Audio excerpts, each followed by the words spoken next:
Saludo a todos los alumnos de la asignatura de Inteligencia Artificial.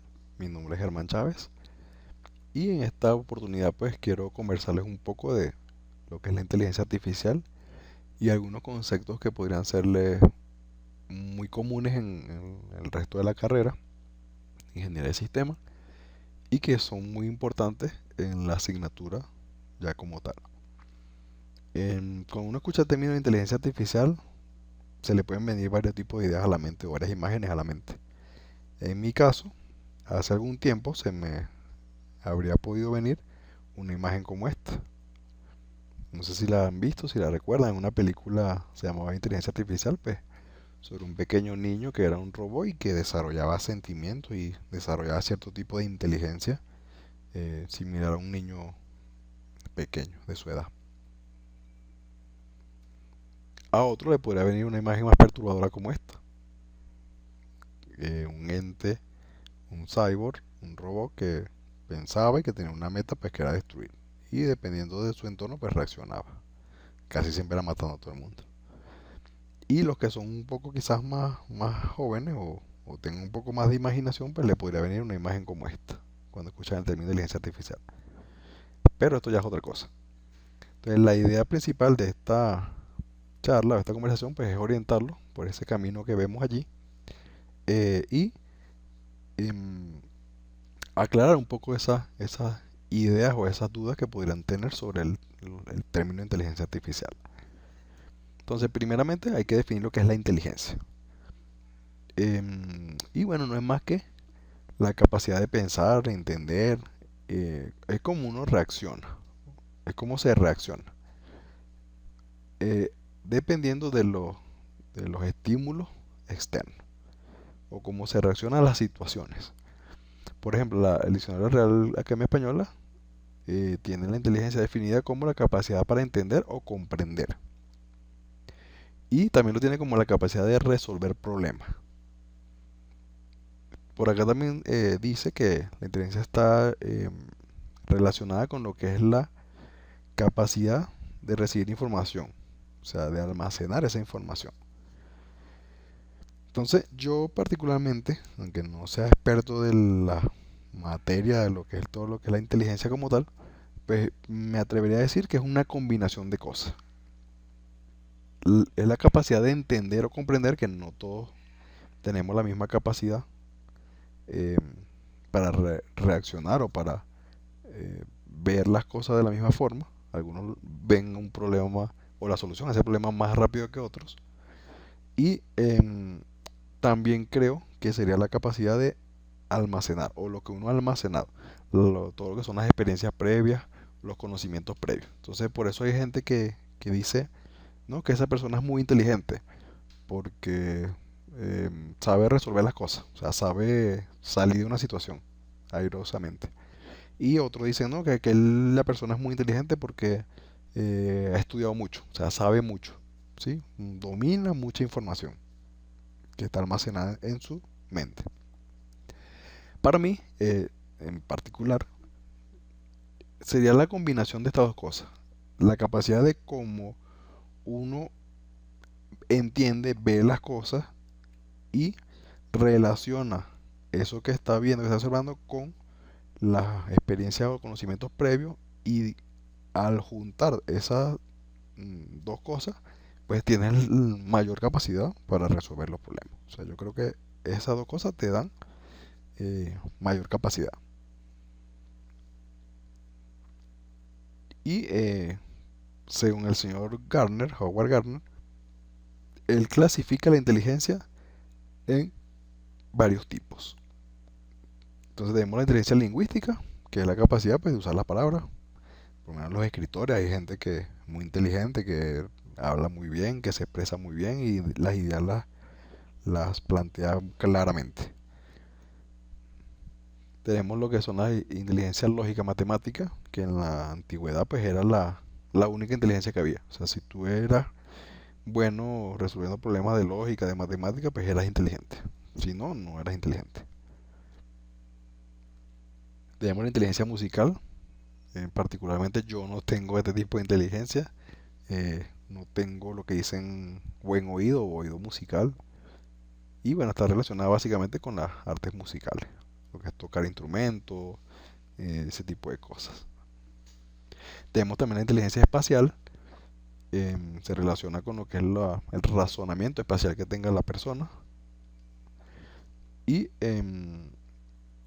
básicamente lo que las desarrollan o deben desarrollarla de mejor manera, pues son los que arquitectos, ingenieros, ese tipo de personas. Tenemos también la inteligencia corporal, em, que es la capacidad pues de poder como controlar tu cuerpo a- como tú prefieras, eh, o tener un dominio del cuerpo, de los movimientos del cuerpo, poderlos controlar, poderlos coordinar. Y bueno, básicamente pues como los cirujanos, los deportistas, los gimnastas, ese tipo de deportistas, tienen que tener unos movimientos muy precisos. Tenemos también la inteligencia intrapersonal o emocional, que está relacionada básicamente con las partes de la psicología.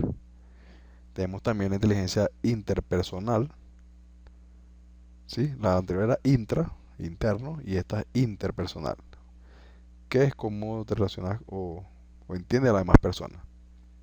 Por lo menos la desarrollan mucho lo que son los vendedores, tienen esa capacidad de engatusarte y relacionarse contigo a un cierto nivel de que le terminas comprando el producto. Los políticos y bueno, los profesores que tratan pues de apelar a tu, a tus emociones para poder enseñarte u orientarte en algún aspecto. Tenemos también la inteligencia naturalista, que es la capacidad pues de observar y estudiar la naturaleza para poder organizarla y clasificarla. Y la inteligencia existencial o filosófica, que es la capacidad pues muchas personas tienen ese tipo de inteligencia, que pueden autosugestionarse, saber dónde están ellos con respecto al universo y autosugestionarse y mejorar algunos aspectos. Ya ahí creo que entraría la programación neurolingüística y otro tipo de técnicas ya.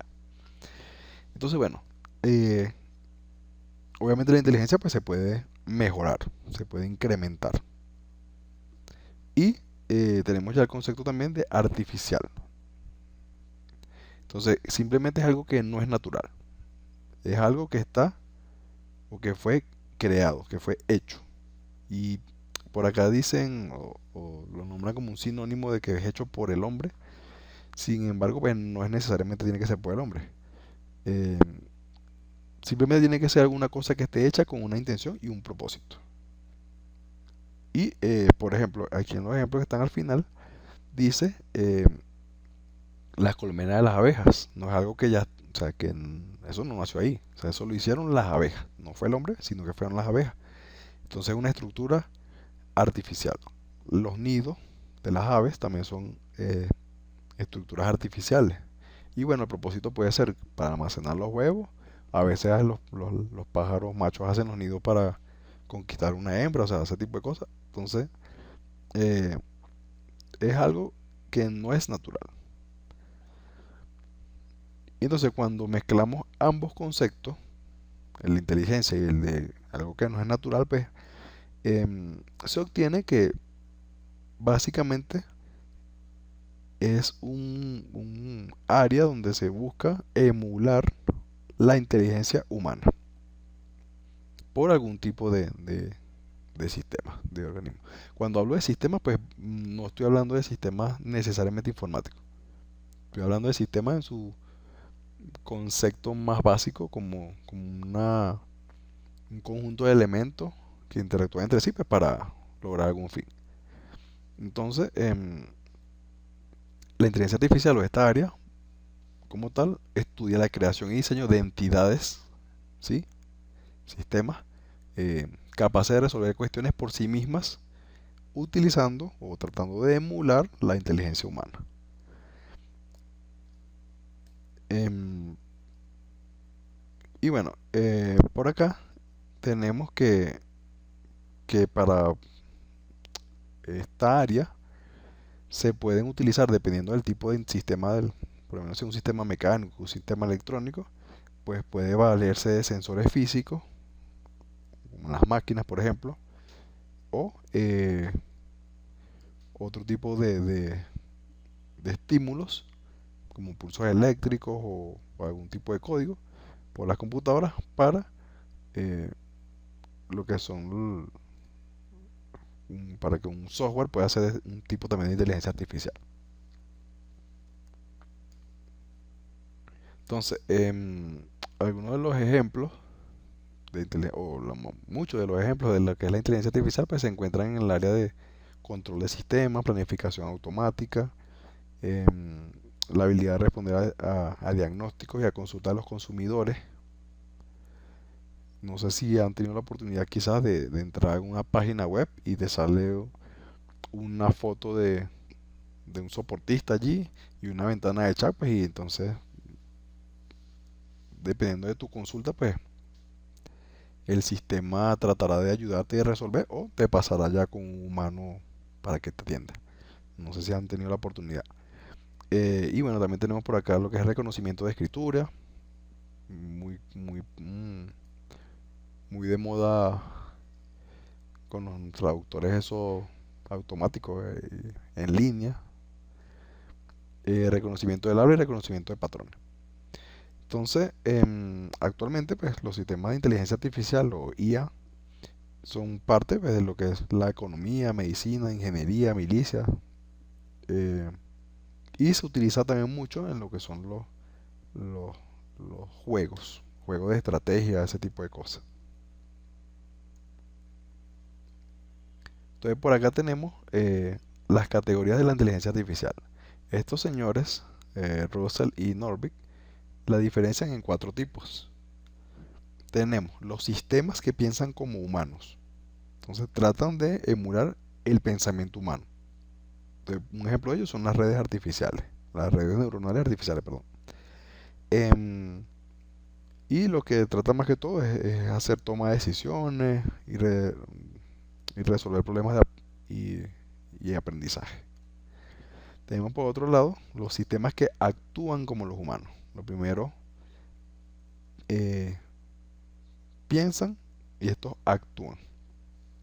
Y básicamente serían sistemas de la parte de robótica que tratan de emular nuestro comportamiento.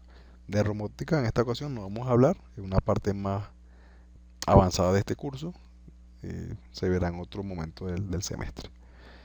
Y bueno, busca cómo lograr que los computadores o las máquinas pues, realicen tareas que por el momento los humanos hacen mejor. Por ejemplo, levantar algún objeto, eh, correr, ese tipo de cosas, pues que por nuestra movilidad eh, buscan tratar de emular ese comportamiento, actuar como nosotros. Tenemos también los sistemas que piensan racionalmente, es decir, que piensan con lógica, ¿sí? De la mejor manera. Tratan de imitar o emular el pensamiento lógico y racional del ser humano. Por ejemplo, los sistemas expertos.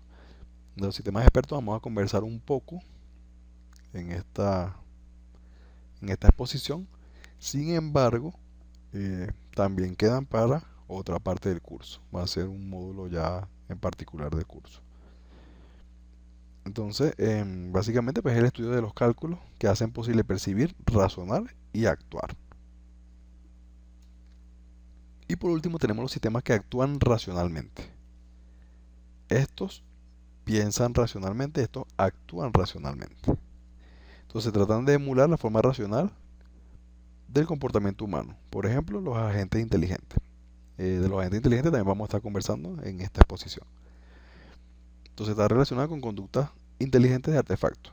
Por ejemplo, eh, no sé si han visto los perritos esos robóticos. Si tú te atraviesas, pues él trata de caminar por otro lado. Las aspiradoras también tratan de meterse o de no meterse en un sitio donde no puedan salir y de limpiar. O sea, ese tipo de conductas más o menos son las que buscan eh, emular este tipo de sistemas. Entonces no podemos hablar de la inteligencia artificial sin conocer un poco su historia. Yo aquí coloqué pues algunos aspectos que me parecieron muy importantes o fundamentales sin embargo pues faltaron muchos otros.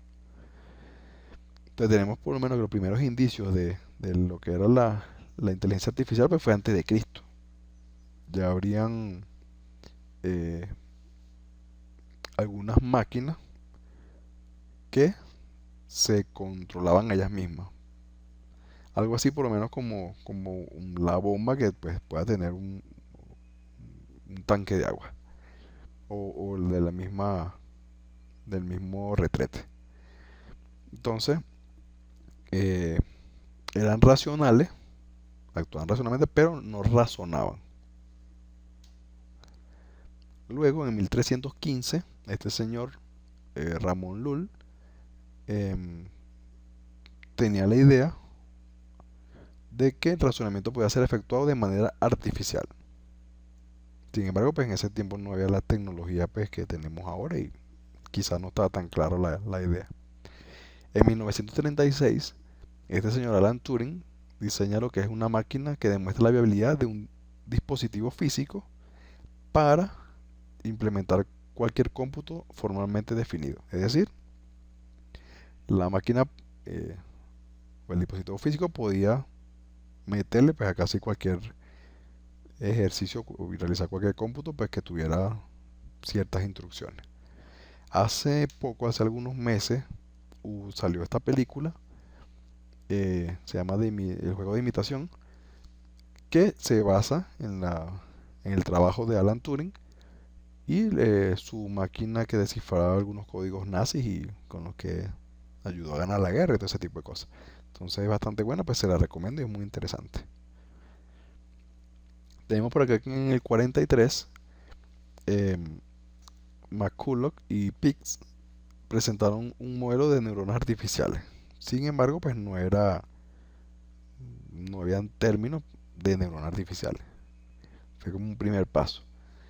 Y a principios del 1950 fue que Alan Turing comenzó con toda esta ciencia. Por eso se le llama el padre de la computación moderna. Tenemos por acá que en el 55 estos señores desarrollan el primer lenguaje de programación orientado a la resolución de problemas. Y un año siguiente, en el 56, desarrollan el Logic Theorist, el cual es capaz de demostrar teoremas matemáticos. Imagínense ya lo complejo que sería un programa de este tipo en esa época que puede demostrar teoremas matemáticos. Tenemos en el 56, fue que acuñaron o inventaron el término inteligencia artificial en una conferencia. El señor John McCarthy, Marvin Minsky y Claude Shannon. Y ellos, bueno, pensaban que, bueno, de ahí a 10 años iban a haber ciertas cosas, o auguraron ciertas cosas que no se cumplieron. Entonces, eh, como por 15 años hubo un cierto abandono en esta área de la inteligencia artificial. Por acá tenemos que a finales de los 50 y comienzo de los 60, el señor Robert Lindsay desarrolla SAXAM, que era un programa que para la lectura de oraciones en inglés y la inferencia de conclusiones a partir de su interpretación.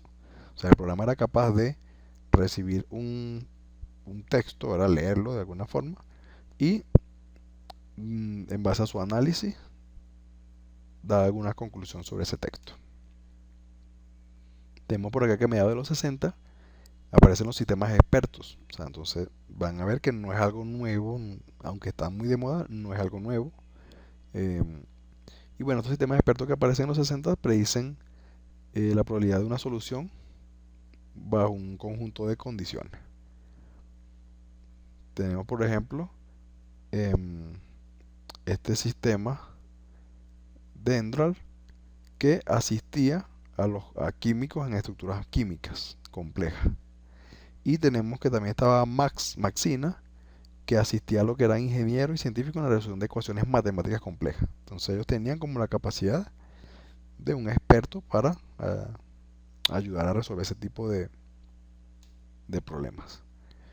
Tenemos por aquí que en el 73 el señor Alain Kolmenauer y su equipo desarrollan lo que es Prolog, un lenguaje muy famoso, muy conocido y que es ampliamente utilizado para lo que es la inteligencia artificial. Tenemos que en el 73, Zhang y Abelson desarrollan lo que son los scripts.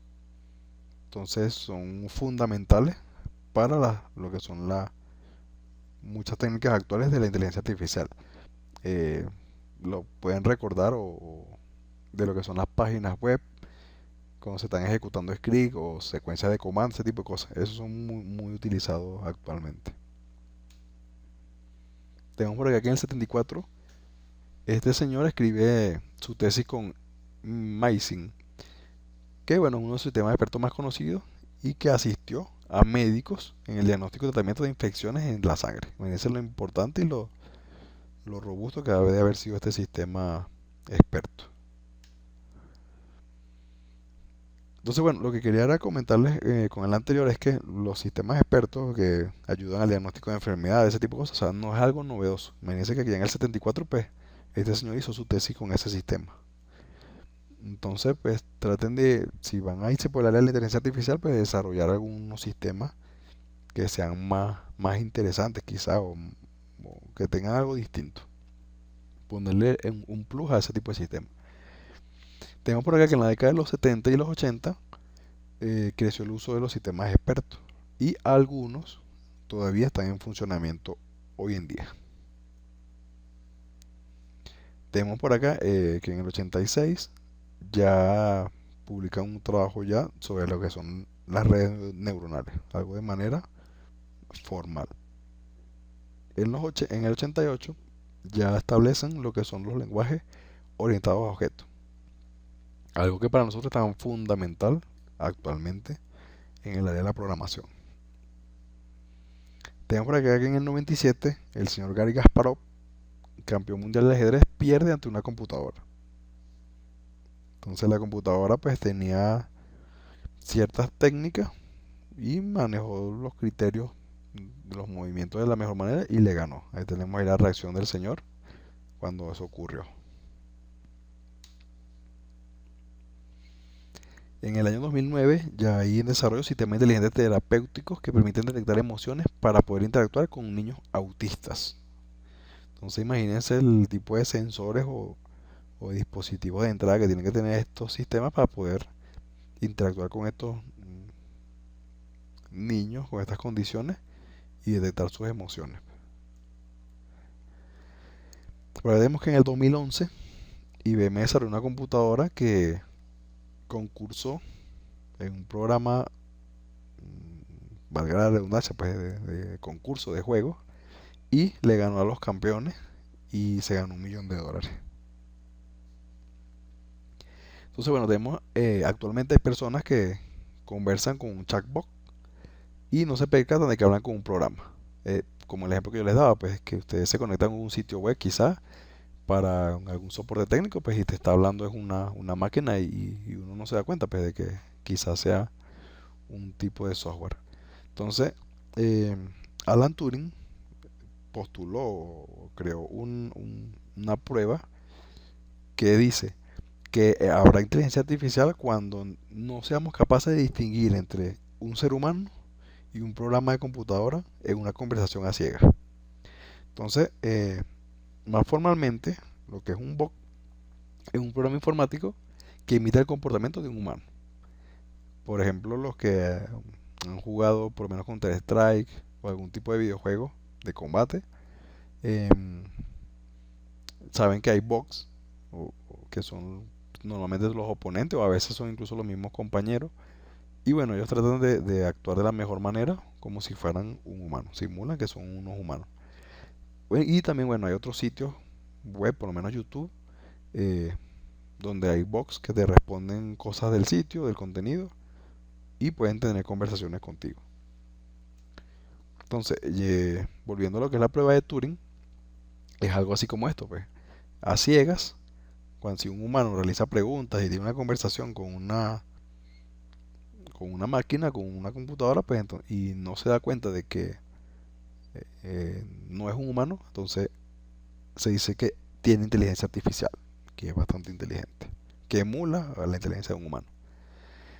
Y bueno, y aquí un poco más formalmente, lo que es la prueba de Turing, eh, se supone que o se coloca un juez en una habitación y una máquina en otra y un ser humano en otra. Y el juez tiene que saber pues cuál es el humano, en cuál habitación está el humano y en cuál está la máquina. Incluso la máquina o el programa, lo que sea, puede mentir y el humano también. Y el juez, pues, si no distingue quién es el humano y quién es la máquina, entonces se dice pues, que pasa la prueba o el test de Turing y que hay inteligencia artificial. Entonces, en 1990 se inició un concurso muy famoso, el premio Lochner, eh, que hace básicamente el test de Turing. Entonces se coloca un juez humano y a dos pantallas, con dos pantallas. Y él trata de interactuar con ella. Y tiene que saber cuál de las dos pantallas es la computadora. Entonces el premio de $100.000. Entonces para el que quiera irse por esa área, pues por ahí está un estímulo económico bastante interesante. Y bueno, la primera vez que ocurrió esto fue en el 2010, cuando el robot Susek superó la prueba. O sea, este premio se creó en el 90, pero en el 2010 fue que pudieron ganarlo con un algoritmo, un código de este tipo. Y bueno, por acá en otro concurso en, hubo un bot en el 2014 llamado Guzman que superó o ganó el concurso convenciendo al 33% de los jurados de que era humano. O sea, logró que un porcentaje de los jurados creyera que era humano y ganó la prueba. Entonces, hemos mencionado anteriormente lo que son los sistemas o los agentes inteligentes. Entonces, simplemente un agente inteligente es una entidad capaz de percibir su entorno, procesar esas percepciones que él recibe y responder o actuar con el entorno o interactuar de manera racional. Es decir, de la manera correcta y tratando de maximizar el resultado esperado. Entonces, es capaz de percibir su medio ambiente con la ayuda de sensores y actuar con el medio ambiente utilizando actuadores. Esto básicamente pues en la parte de hardware, en la parte física. En la parte por lo menos de software son muy famosos los agentes em, que dependiendo de algún proceso que monitoree o de la información que reciba del usuario, bien sea por los periféricos de entrada o algún otro instrumento, pues ellos toman decisiones y ejecutan alguna acción o simplemente dan alguna información. Entonces se pueden clasificar los agentes inteligentes en 6 categorías principales. Entonces yo les invito pues que si les interesa esta área, investiguen cuáles son estos tipos. Tenemos o profundicen sobre estos tipos. Tenemos los agentes reactivos, los reactivos basados en modelos, los agentes basados en objetivos, agentes basados en utilidad, agentes que aprenden y agentes de consultas. Por acá tenemos básicamente cómo es la interacción de pues ya gráficamente de un agente con su entorno. ¿Sí? Él mediante un receptor o un sensor, él recibe la percepción de cómo está el entorno eh, y dependiendo de cómo esté programado, las condiciones que tenga, pues hará una acción de respuesta y que se le hará saber al entorno de manera mediante un emisor o algún actuador quizás. Entonces, en cuanto a lo que es virtual, a nuestra área, al software como tal, a los sistemas informáticos, tenemos que ejemplos de este tipo de entidades que son puramente virtual serían un software de descubrimiento de patrones en Internet que solo interactúa con otro software. Por ejemplo, algún sistema que uno haga y que busque en páginas web algún patrón de algún tipo, no sé, alguna información y mediante algún otro software pues nos dé la información o los resultados. Y otro ejemplo podría ser también un softbox o software robot que simula una persona en algún juego de computadora, ¿sí? Como un ajedrez o ese tipo de simuladores.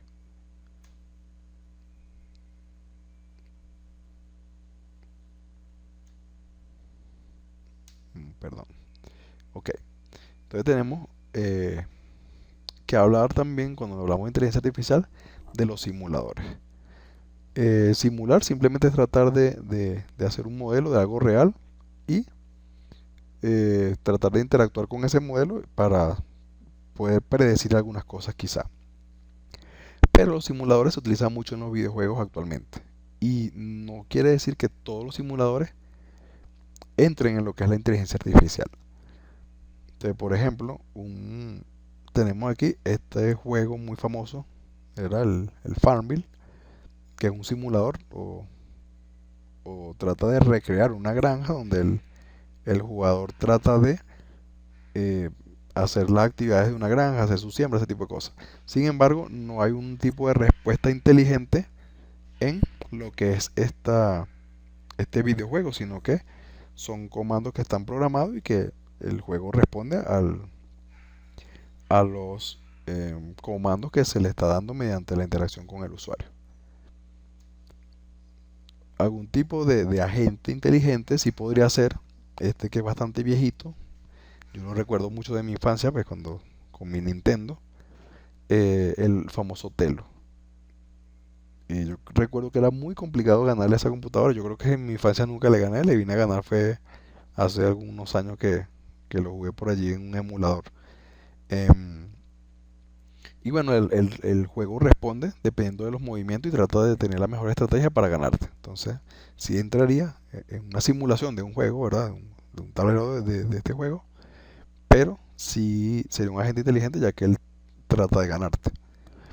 Igual lo que son los juegos de ajedrez, de un universo de movimientos que tiene, pues el sistema analiza cuál es la mejor jugada dependiendo de la que tú también has realizado y hace su movimiento. Y bueno, en los últimos años ha estado bastante de moda también otro tipo de agentes inteligentes o de sistemas inteligentes que son por lo menos como este ejemplo que es de noviazgo. Y bueno, el sistema irá interactuando con el usuario y dependiendo de las reacciones del usuario y de los estímulos que el usuario le dé al sistema, pues eh, podrá por lo menos convencer a la chica, a la novia, noviarle, ese tipo de cosas. E incluso hay unos simuladores que son un poco más subidos de tonos, pero eh, lo que se basa básicamente es en la inteligencia artificial, en simular que estás en una relación con un humano, pero el sistema va a responder dependiendo de los estímulos o de la información que el humano le dé.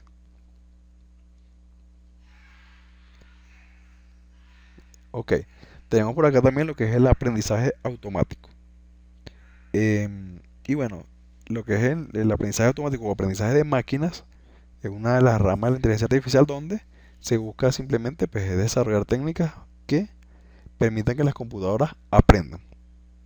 Entonces, concretamente, pues se trata de hacer programas que generalicen comportamiento a partir de información no estructurada. Es decir, pues el sistema recibirá una información desordenada, no sé, y tratará de buscar algunos patrones y ordenarla, organizarla y aprender de allí. Entonces, por lo menos en lo que son los motores de búsqueda, es una de las aplicaciones más conocidas de este tipo de aprendizaje. El buscador, por lo menos Google, él aprende de mediante la interacción del usuario. Entonces luego ya tendrá preferencia, ya conocerá tus gustos, sabrá más o menos qué es lo que el usuario busca y él trata de facilitar o mediante ese aprendizaje la búsqueda del usuario y que la experiencia de usuario sea la mejor posible. Igual pues lo hacen los videojuegos y algún otro tipo de programas. Entonces, aquí básicamente pues tenemos como la estructura de o el modelo de lo que es el aprendizaje automático.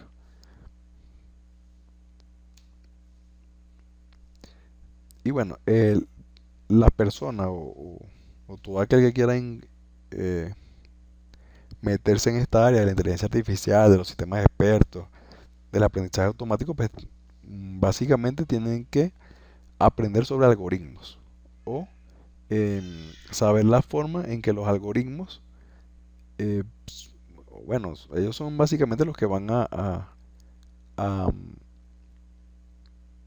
a manipular o manejar el sistema.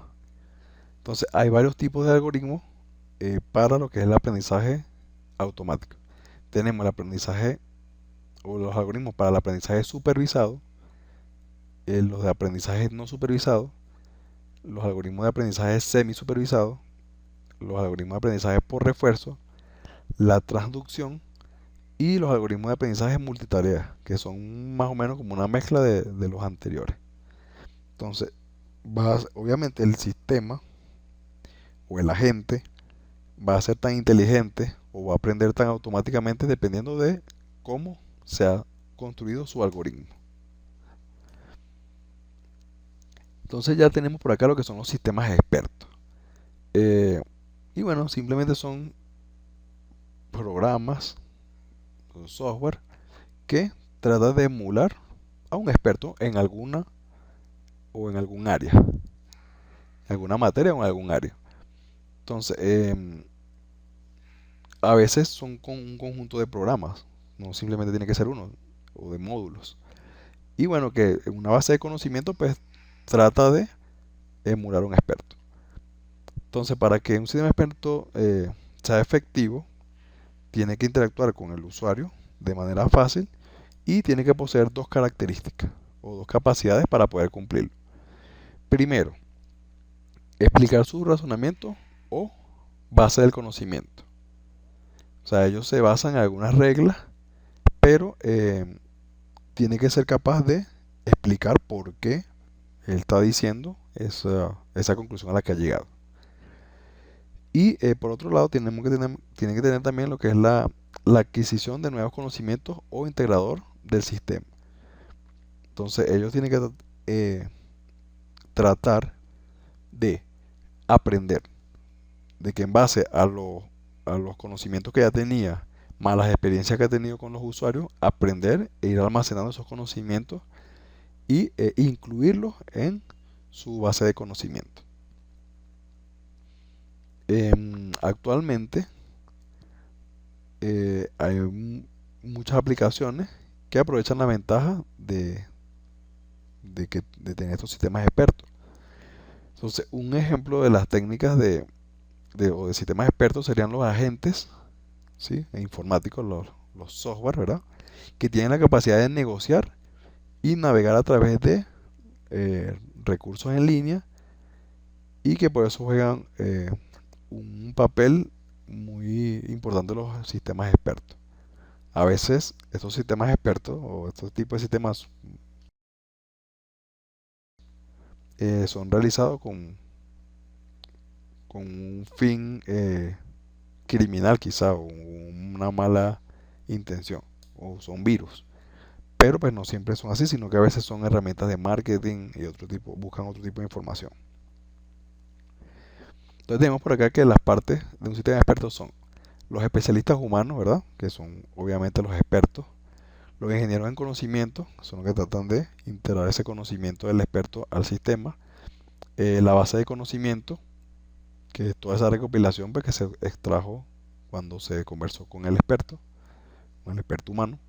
La base de hechos, que es lo que ha sido o que lo que es capaz de aprender el mismo sistema de los análisis o las experiencias que ha tenido. Entonces, él tiene que también almacenar esa parte. El motor de inferencia, que es el que hace como la parte del razonamiento humano. Y los módulos de justificación, que son lo que le da la capacidad de explicar ese razonamiento de por qué llega a esa conclusión. Y por último, la interfaz de usuario, que es la interacción o la forma en que el sistema experto y el usuario puedan dialogar o conversar de la manera más natural posible para el usuario. No es que el usuario le va a dar comandos, sino que le va a hacer una pregunta lo más normal posible, pues y él tenga la capacidad de entender. Aquí está más o menos eh, presentado de forma gráfica. lo que son las partes o la estructura de un sistema experto. Y bueno, entre las ventajas que tenemos es que pues el sistema experto tiene permanencia, no envejece, no sufre pérdida de memoria, o bueno, de facultades pues, con el paso del tiempo, como un humano. Se puede replicar, después que usted lo haga la primera vez, pues ya él puede copiarlo y tenerlo, varias personas pueden tener acceso a ello. Hacen los cálculos y quizás los diagnósticos más rápido que un humano. Perdón. Tienen bajo costo, aunque pueda costar una millonada pues, desarrollar el sistema experto. Luego de que ya lo tienes, por su facilidad de replicación o de duplicación, puedes aminorar los costos. Los demás van a salir a un bajo costo. Algunos sistemas expertos, por lo menos algunas máquinas, pueden ser enviados a sitios donde el humano no puede ingresar, digo que pueden ser peligrosos para el humano. Y bueno, los sistemas expertos no se cansan, no se deprimen, entonces tienen cierta fiabilidad. Y bueno, entre las limitaciones es que no tienen el mismo sentido común que un humano. Por ejemplo, él podría recibir que un hombre tiene 40 meses embarazado, a menos que se le indique pues, que eso no es posible dentro de las leyes o de las normativas que tiene internamente. Y para un humano pues sería algo normal, pues, algo obvio que no puede pasar eso. El lenguaje natural a veces es bastante complicado de lograr obtenerlo en un sistema experto. La capacidad de aprendizaje, los humanos a veces rápidamente pues aprenden de sus errores. Que en un sistema experto, para lograr que haga eso, pues hay que echar bastante código. Por lo menos la flexibilidad, pues un humano a la hora de aceptar datos, los acepta quizás fácilmente, o a veces a los sistemas expertos les cuesta un poco más. Y si le das la información de una manera que no está estructurada, pues también o poco estructurada, es complicado pues que maneje ese conocimiento. Entonces, por acá les quiero mostrar un video donde se puede uno hacer la pregunta de que si un simulador es lo mismo que inteligencia artificial. Entonces, voy a ponerlo a reproducir y vamos a verlo.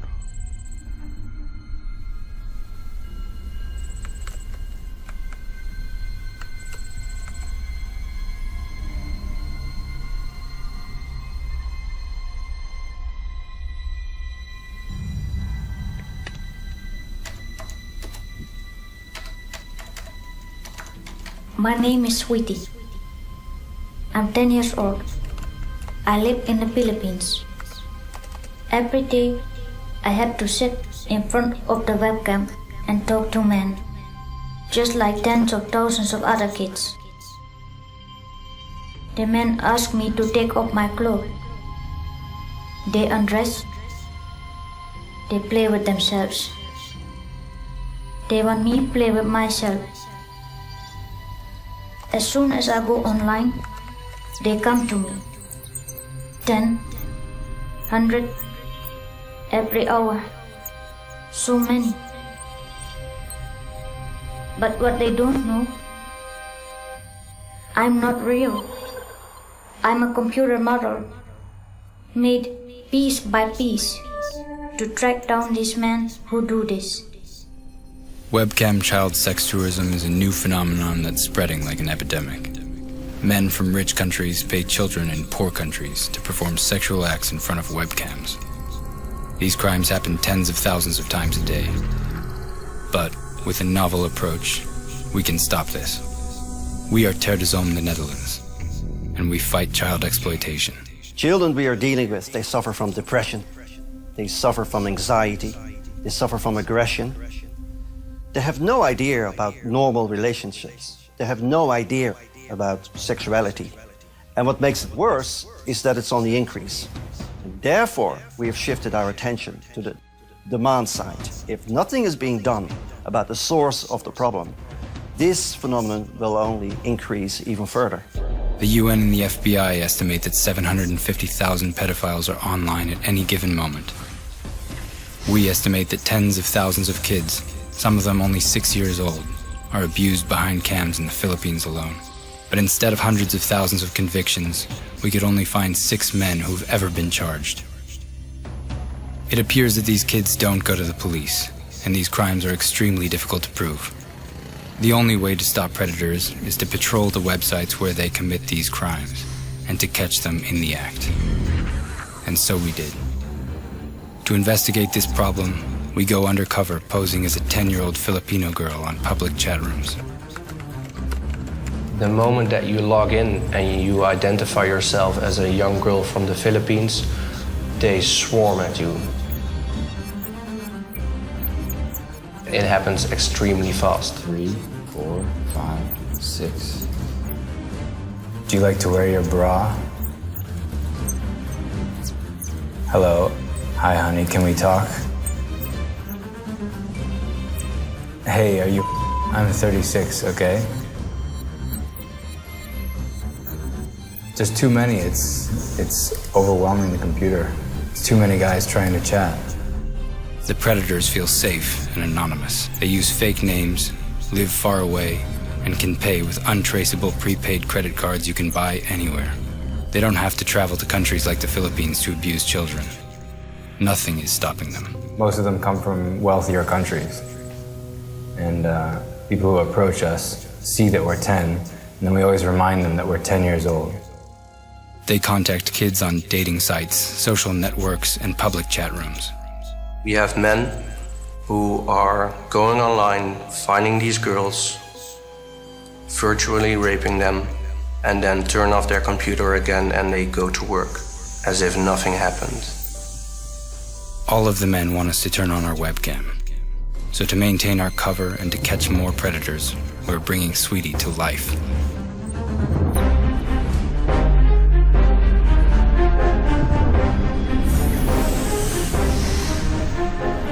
Sweetie is a computer model who looks and moves like a real girl.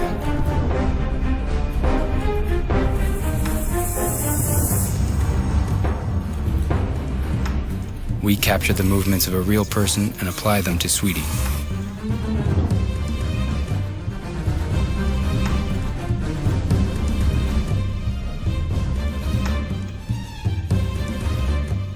Then we use an application to control her every move. I'm not real. Men think she's sitting in front of a webcam in the Philippines, but actually she's operated by Ter de Zon from a warehouse in the capital of the Netherlands, Amsterdam.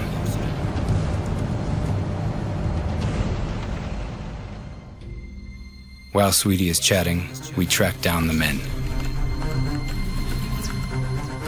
Using bits of information they give us, we identify them with Google, Facebook, and other sources.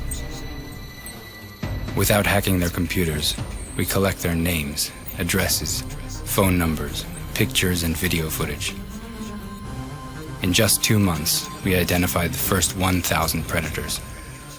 And on November 4th, we handed over their dossiers to Interpol. If catching them is so easy, webcam child sex tourism can be stopped. Now we need your signature to convince governments to catch the other hundreds of thousands of predators. Thanks to the UN, webcam child sex tourism is a crime almost everywhere. What we need now is proactive policing. Well, the laws need to be enforced, that's the first question. There is absolutely a prohibition in international law, and penalties will be very serious. With the extension of the internet, with the decreasing prices of the internet, it will get more and more accessible, not just for the western part of this globe, but also for the developing world, which means that there will be more victims, there will be more children exposed to this phenomenon. Help us stop webcam child sex tourism and protect the kids behind cams. Proactive investigation is the only way to catch these men.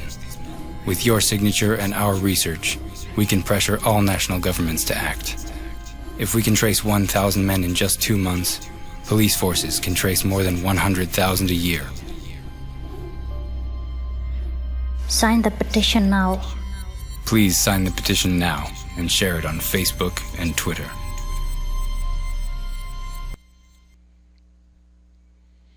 Bueno, muy bien. Después de este video, lo que hemos conversado a lo largo de toda esta presentación, quería hacerle simplemente una pregunta. ¿Consideran que esta entidad virtual llamada Sweetie es inteligencia artificial? Entonces, si su respuesta es que no, están en lo correcto, porque simplemente es una simulación manipulada por unos usuarios, unas personas detrás de allí.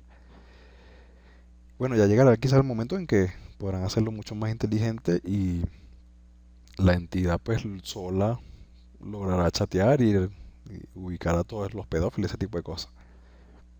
Pero en este momento no.